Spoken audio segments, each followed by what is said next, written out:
TV ẹ̀yin olólùfẹ́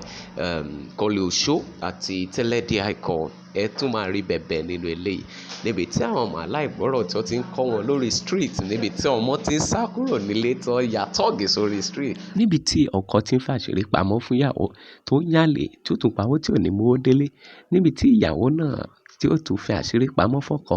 níbi tí wọ́n ti ń fi àgbá hanra wọn nínú ká fi àṣírí àti agbára ká fi hanra wa níbi tí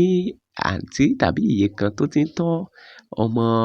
àwọn fámílì tó tún bára wọn sùn gbogbo ẹ̀ inú ayé ghetto náà ló wà. Èwo lẹ́yìn ti gbọ́ rí èwo lẹ ti rí rí ní ghetto life. Ẹ jẹ́ ká pàdé. Gbogbo ẹ̀ náà lẹ máa rí bí Iteledicon ó wà nínú eré ẹ̀ tí bá ti pẹ́tẹ̀ tìrí àti sídì náà gbogbo náà ló wà nínú eré àti Naomi gbogbo wọn ò gbẹ́yìn nínú eré o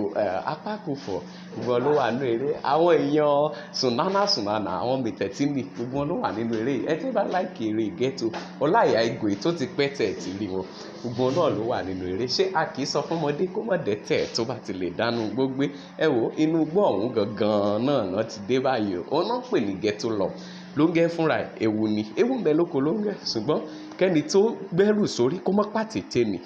nítorí wípé odò gbárèrè àdàbà kó lọ túnra mú ibi tí wọ́n ti fi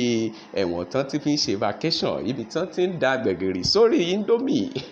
gbogbo ẹ̀ náà lẹ́ ò rí nínú eré yìí àwọn tó kó ní ẹran dà sílé ẹ̀sìn kò sí gbogbo ẹ̀ ó wà nínú eré Remi Surutu ẹ̀yin tó bá ti pẹ́tẹ̀ ti wo kọ́mẹ́dì Remi Surutu gbogbo ẹ̀ náà ló wà nínú eré yìí ló ní sẹpẹ́sẹpẹ́ ghetto love ó la bá yín mú wa ẹ̀yin ẹ̀ máa bá wa kà lọ.